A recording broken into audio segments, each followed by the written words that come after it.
فادعوه بها وذروا الذين يلحدون في أسمائه سيجزون ما كانوا يعملون.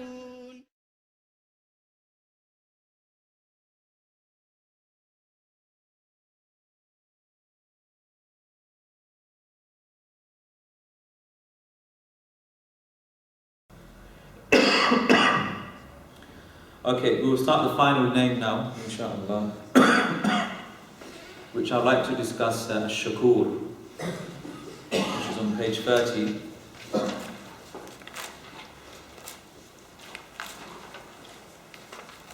I want you to do Al-Ghani as well. I'll see if we have some time, we could do Al-Ghani as well. Otherwise, let's just start with Ash-Shakoor, or Ash-Shakir. So he's got both of these down here. It's Ash-Shakir, the recognizer and the rewarder of good, and Ash-Shakoor, the appreciative. The one who recognizes and rewards even the small quantity of action, forgives a large quantity of sins. He is the one who multiplies the rewards of his sincere servants manifold without any measure. He is the one who recognizes and rewards those who give thanks to him, and remembers the one who remembers him. Whosoever seeks to get close to him by doing any righteous action, Allah draws close to him by a greater degree. And then he quotes a couple of verses here. This is a verse from Surah Baqarah, verse 158. Indeed, Safa and Marwa are from the two symbols of Allah. So it's not a sin on him who performs Hajj or Umrah to perform the going between them. And whoever does good voluntary actions, then Allah is the recognizer, Shakurun Ali, the all-knowing. Another verse, indeed, those who recite the book of Allah and establish the prayers and spend out of that which we have provided them, secretly and openly, hope for a sure trade gain that will never perish, that He may pay them in full and give them even more out of His grace. He is oft forgiving, the appreciative. Ash-Shakoor. Now, the reason why I've chosen and really to end with this name is because I believe many people have a lot of difficulties in understanding this name.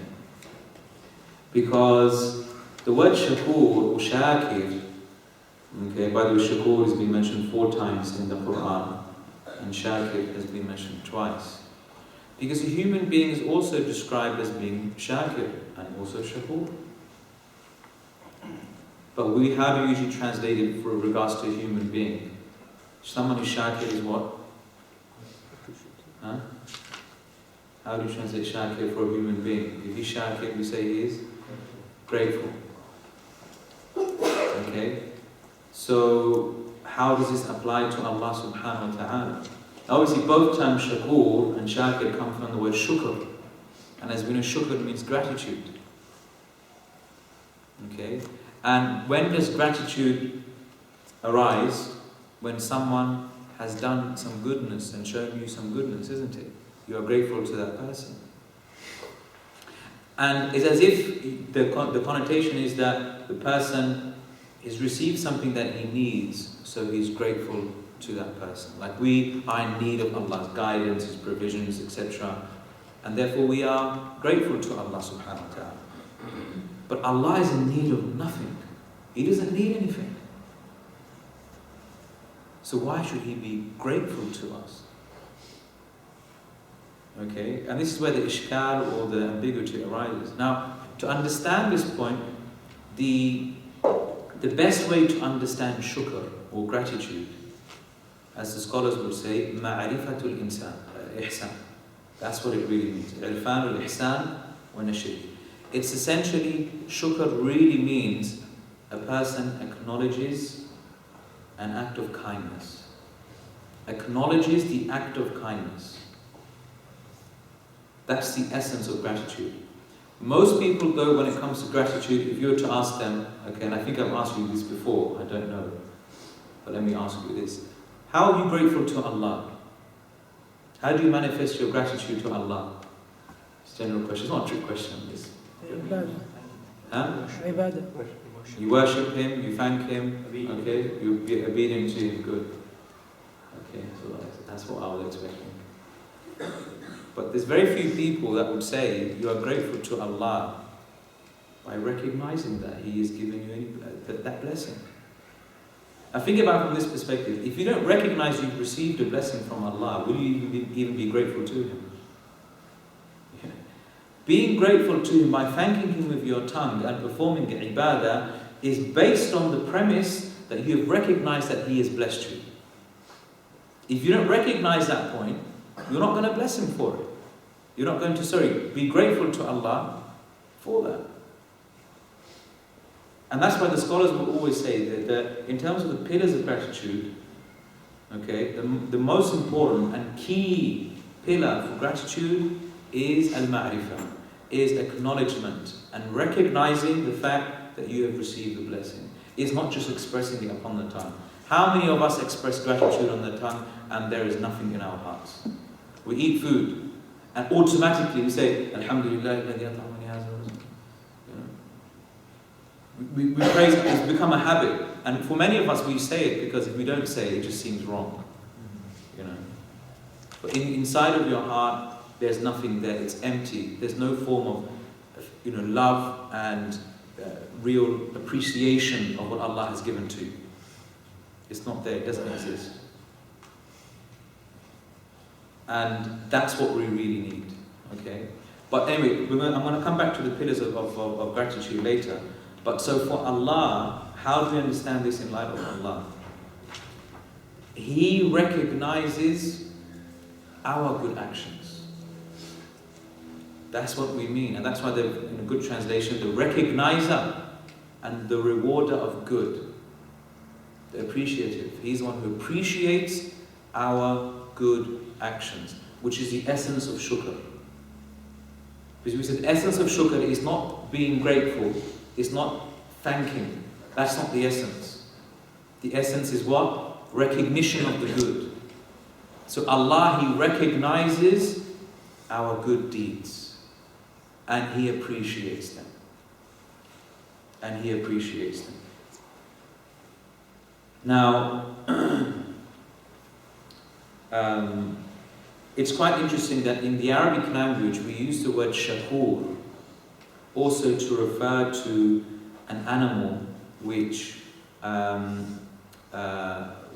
is very content with a little bit of food. Okay, if some animals are very greedy by nature. Okay, you give them food, they'll keep on eating, like pigs. Yeah, that's one of the key characteristics you have with pigs. You give them food, they'll just keep on eating.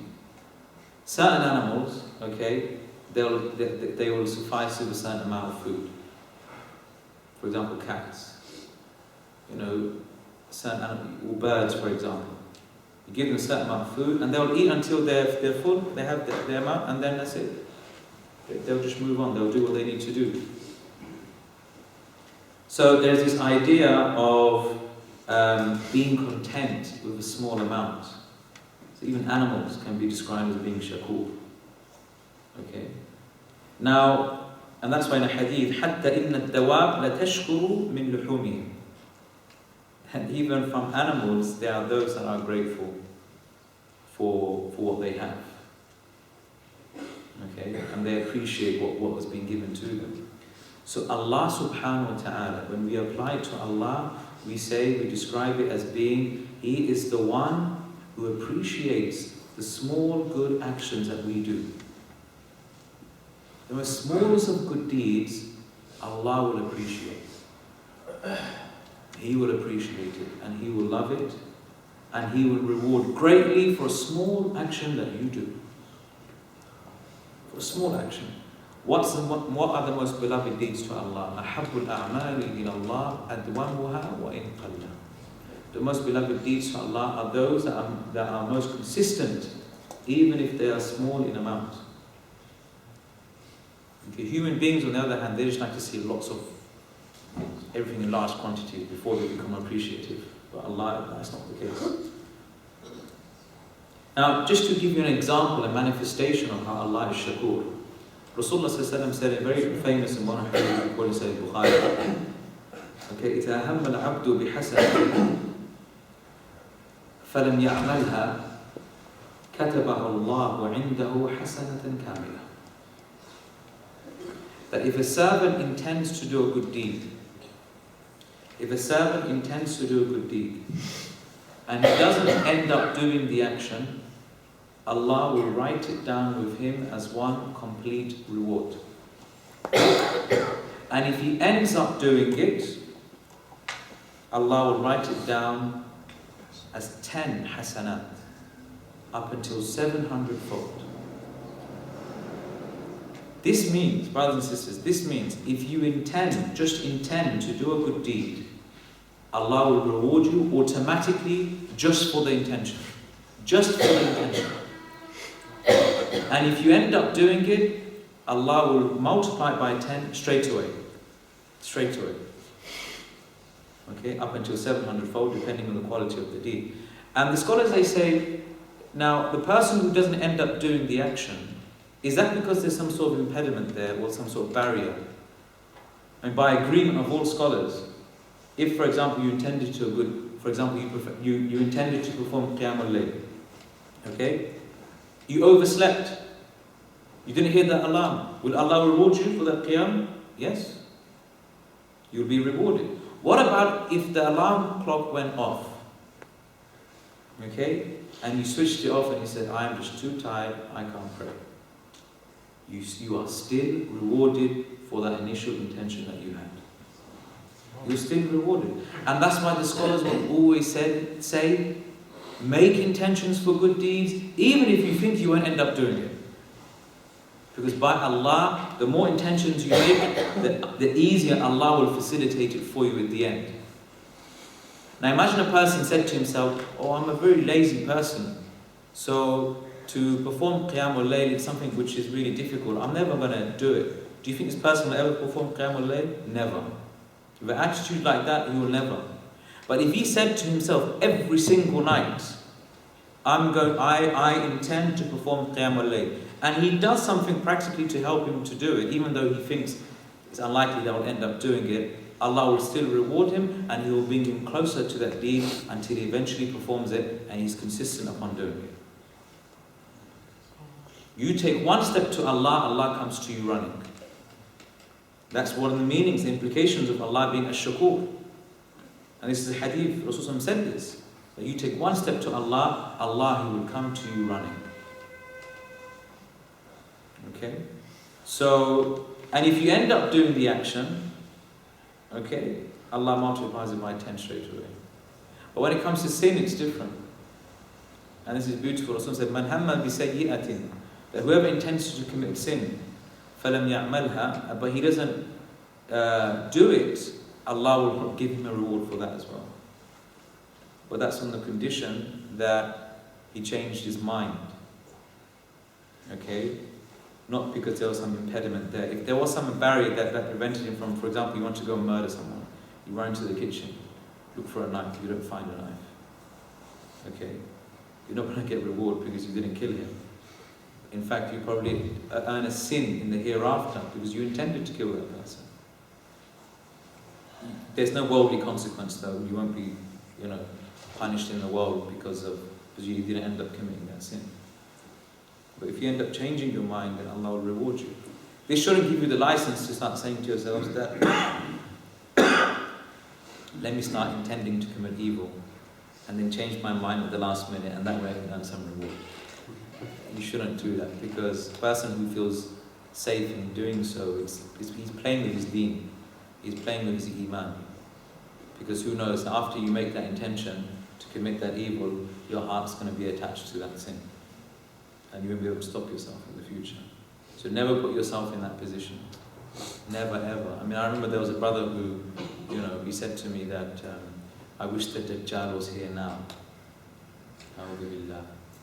Why did he say that? Because he said, if the Dajjal was here now, I would force myself to fix myself up. Because he wasn't really a practicing brother.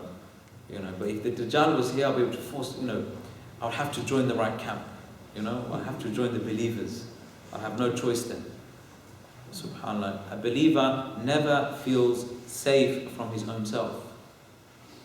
What was one of the du'as Rasul used to make all the time? وَنَعُوذُ بِاللَّهِ مِنْ شُرُورِ أَنفُسِنَا. I seek refuge in Allah from the evil of my own self. SubhanAllah. Okay? So, just a beautiful hadith which I think really clarifies the way that Allah appreciates and accepts our deeds. Rasulullah ﷺ says, "Man tasaddaqa bi'adli tamratin min kasbin tayyib." That whoever gives charity just from a part of a date, from a halal income, وَلَا يَقْبَلُ اللَّهُ إِلَّا طَيِّبًا, and Allah only accepts that which is good and wholesome and halal. What does Allah do? فَإِنَّ اللَّهَ يَتَقَبَّلُهَا بِيَمِينِهِ. Allah accepts that act of charity with His right hand. ثُمَّ يُرَبِّيهَا لِصَاحِبِهَا حَتَّى كَمَا يُرَبِّي أَحَدُكُمْ فَلُوَّهُ. That Allah will then nurture and grow that act of charity, just like one of you grows your young horse you have, and you nurture it. حَتَّى تَكُونَ مِثْلَ الْجَبَلِ, until that small pit or part of a day will turn into a mountain. Allah will grow it, make it grow. And this authentic hadith, which is reported in Bukhari and Muslim. So that truly shows that Allah, He loves and He appreciates the actions that we do. Therefore, from the manifestations or from the effects of knowing that Allah is Ash-Shakoor is that the believer never belittles any deed. He never belittles even the most smallest of actions.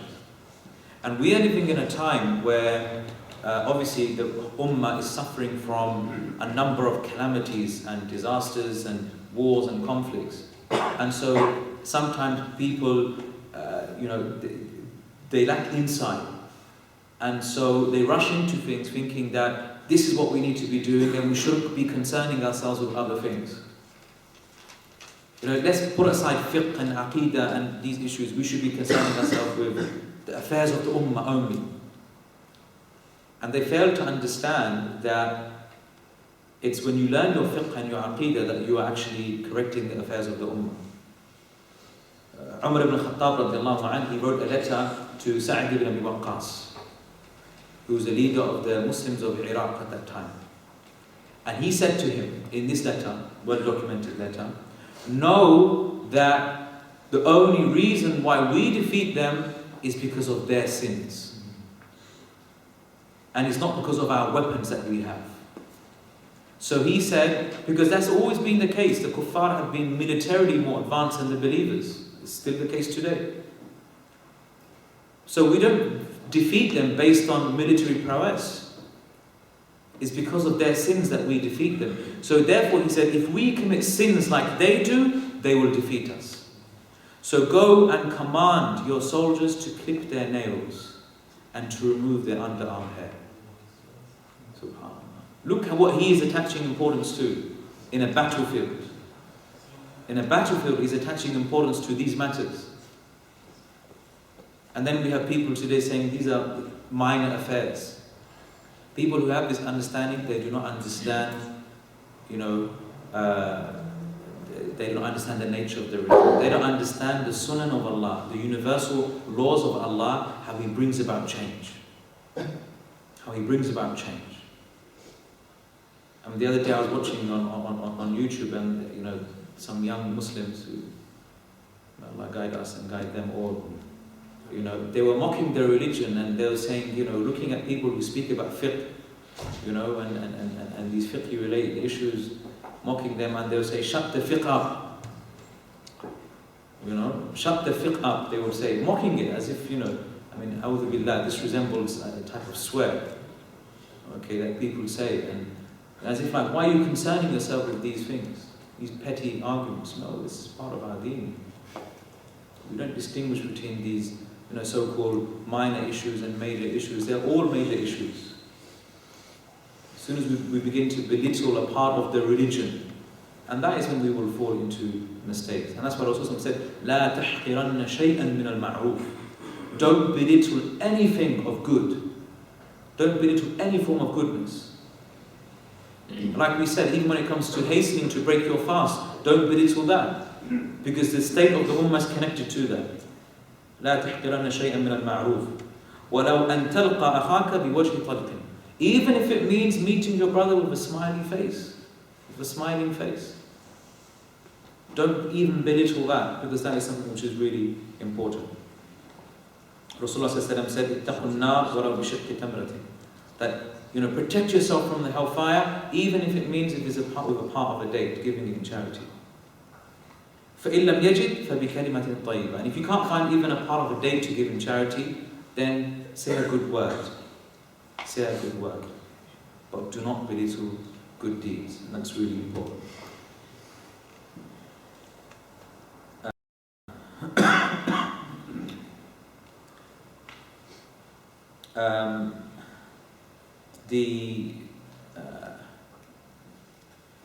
Another manifestation of knowing that Allah subhanahu wa ta'ala is Ash-Shakoor is that we should strive to recognize His blessings upon us as well. Just as Allah knows and appreciates our deeds, then it is more important that really, or very important, that we appreciate and understand Allah's blessings. And this is for a number of reasons. Firstly, because Allah says, أَكْثَرُ النَّاسِ لَا يَشْكُرُونَ. Most of mankind do not give thanks. And when Allah speaks about shukr in the Quran, what is the opposite of shukr? Kufr. Allah makes a comparison between shukr and kufr. And kufr is to deny Allah's blessings. And kufr is also disbelief. And also we said it's important to recognize Allah's blessings. Why? Because it is a means by which you are grateful to Allah. And we said, what's the basis of being grateful to Allah? Internal recognition. Firstly. Secondly, praising Allah upon the tongue for that blessing after truly internally recognizing it. And thirdly, using that blessing in a way to please Allah through your ibadah too. So if Allah bless you with wealth, give sadaqah, give zakat. If Allah bless you with knowledge, teach it to other people. If Allah give you physical strength, use that to help the Muslims around the world, etc. So whatever blessing Allah has given you, you use that in a way to please Allah. And these are three major pillars that the scholars would consider to be the three pillars of shukr, the three pillars of servitude. Although Ibn Qayyim would add to that another important pillar is that you become humbled and abased in front of the one who gave you those blessings. That's a manifestation of gratitude as well. And this can be found in or acknowledging the blessings of Allah subhanahu wa ta'ala, His favors upon you. It's found in a beautiful dua Rasulullah used to make, which he called Sayyidul Istighfar, the master of all supplications when it comes to seeking Allah's forgiveness. And this is something that you should say on a daily basis, in the mornings and in the evenings. And whoever does that, he will be from the people of Jannah. And this is the dua Rasulullah said, Allahumma anta rabbi, oh Allah, you are my Lord. La ilaha illa ant, there is no one worthy of worship except you. Khalaqtani wa ana abduk, you created me and I am your slave. Look how this all begins. What is this all? I'tiraf, recognition, acknowledgement. You are my Lord, I am your slave. You created me. All acknowledgement.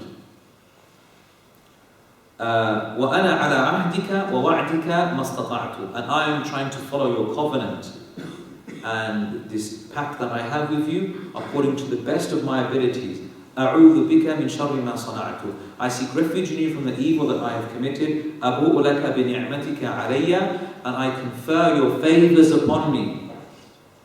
وَأَبُوءُ لَكَ بِذَنْبِي. And I admit to my sins that I have committed against you. فَاغْفِرْ لِي فَإِنَّهُ لَا يَغْفِرُ الذُّنُوبَ إِلَّا أَنْتَ. And so therefore forgive me, for indeed no one forgives sins except you. Rasulullah said, "Man qala hadha," whoever says this in the morning, certain of it, certain of what he says, and then he dies on that day, he will be from the people of Jannah. He will be from the people. You have to say it muqinan, with certainty. Okay, but all of that dua and dhikr, it focuses on i'tiraf, recognizing Allah is your Lord, recognizing your sin, recognizing the favors of Allah upon you. And the danger is that when we don't recognize the favors of Allah upon us, these blessings will turn from a ni'mah into a niqmah. They'll turn from a blessing into a source of punishment. Because on the Day of Judgment, if we don't recognize Allah has given us those blessings, then what will happen is Allah will say to us that you did not thank me for these blessings, and therefore we will be in sin and will be troubled by them. And that's why the scholars used to say, قَيِّرُوا نِعْمَ اللَّهِ بِشُكْرِ اللَّهِ. Hold on to the blessings of Allah by being grateful to Him. That's how you maintain your blessings, by being grateful to Him. Otherwise, they'll slip out of your hands and there will be a source of punishment for you.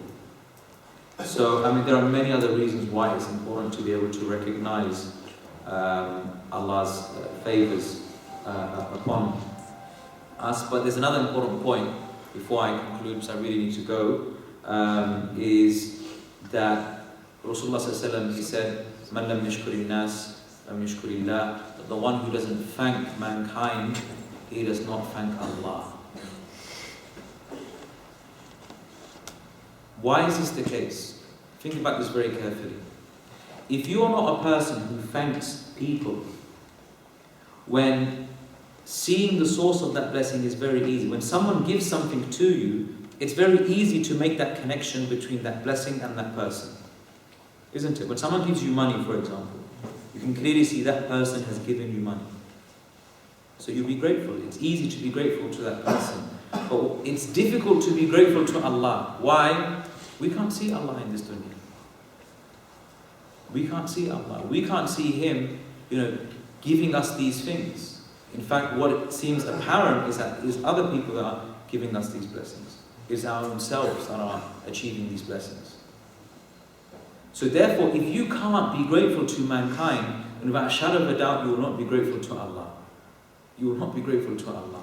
So that's why the believer, he is continuously in a state of being thankful towards other people. Always he should be grateful, and this is what, in fact, one of the du'as Allah teaches us in the Quran. Allahumma, Rabbana awzi'na an ashkura ni'mataka allati an'amta alayya. Oh Allah, give me the ability to be grateful for the blessing that you granted to me, and to be grateful to my parents. وَأَنْ أَعْمَلَ صَالِحًا, and that I do good deeds. So you have to ask for that, subhanAllah, that ability to be grateful. So, we should train ourselves to be grateful to other people, train ourselves to be grateful, and that will help us to be grateful to Allah subhanahu wa ta'ala. And on that point, inshallah, we end by recognizing the favors that Allah has bestowed upon us in these short amount of weeks, by gathering us together and to give us the tawfiq to sit to speak about Him, His beautiful names and His qualities. And so we ask Allah subhanahu wa ta'ala, by all of His beautiful names and attributes, that He grants us Jannah, and that He grants us the ability to meet Him, inshaAllah, on that day without any sins, and that Allah is pleased with us, and that we will be pleased with Him, inshaAllah. أقول قولي هذا وأستغفر الله لي ولكم. سبحانك اللهم وبحمدك أشهد أن لا إله إلا أنت أستغفرك وأتوب إليك.